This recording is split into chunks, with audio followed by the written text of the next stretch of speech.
wabarakatuh. Tagadul. Di sini saya akan memperkenalkan kelompok kami, Nikon, yang terdiri dari saya Willy Fitriani, Saya Novia Rahmaduna. Saya Siti Hadijah. Saya Yulianti. Di sini kami akan melakukan praktikum IPA, yaitu uji zat pada makanan, yang terdiri dari lemak, protein, karbohidrat.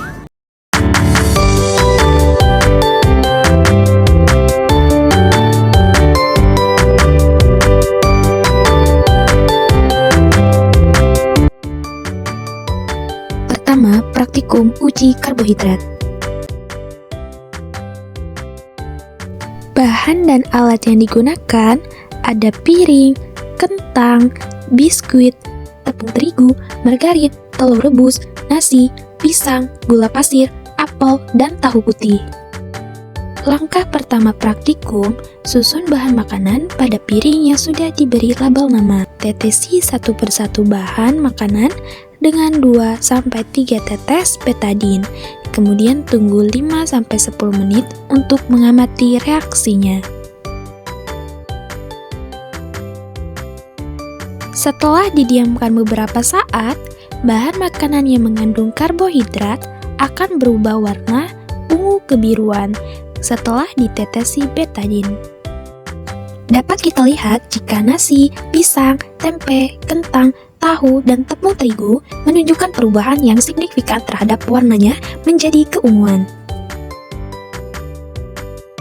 Kedua, praktikum uji lemak.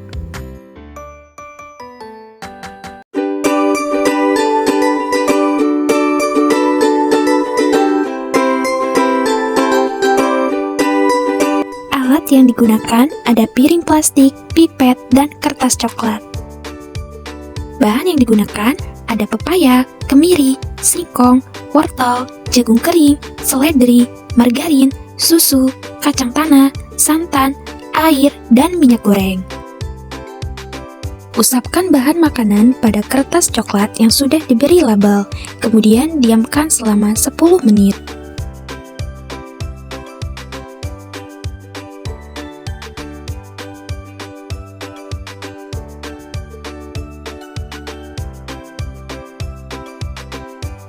Bahan makanan yang mengandung lemak ditandai dengan munculnya bercak minyak yang menetap pada kertas buram dan tidak menguap setelah dikeringkan.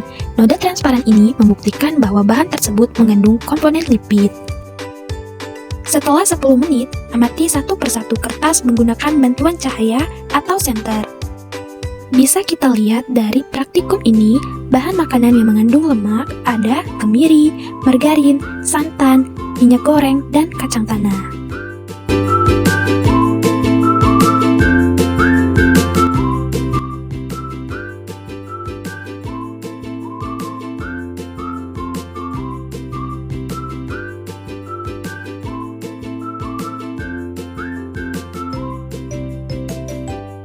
Alat yang digunakan ada lilin, penjepit, dan piring plastik.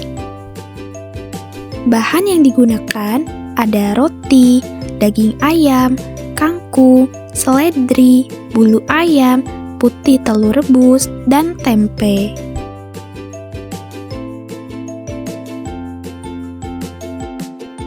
Praktikum kali ini akan dilakukan secara kualitatif sederhana melalui uji pembakaran dengan bulu ayam yang digunakan sebagai kontrol positif karena kandungan protein yang tinggi. Uji pembakaran ini mendeteksi keberadaan unsur nitrogen yang merupakan ciri khas struktur protein yang tidak ditemukan pada karbohidrat atau lemak. Bahan makanan lain yang dibakar dan menghasilkan bau serupa dengan bulu ayam terbakar dapat disimpulkan memiliki kandungan protein yang signifikan. Reaksi ini mengonfirmasi peran bahan tersebut sebagai zat pembangun. Sedangkan bahan makanan yang tidak mengandung protein atau hanya mengandung sedikit protein ketika dibakar tidak akan menghasilkan bau yang spesifik seperti bulu ayam. Setelah diuji praktikum, ternyata roti, daging ayam, putih telur, dan tempe mempunyai aroma yang sama seperti bulu ayam yang dibakar.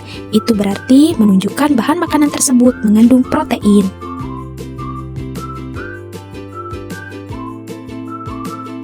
Kesimpulan yang kami dapatkan setelah melakukan praktikum ini adalah bahwa setiap jenis nutrisi, baik itu karbohidrat, lemak, dan protein, dapat diidentifikasi secara spesifik dalam bahan makanan menggunakan indikator atau reagen kimia yang khas.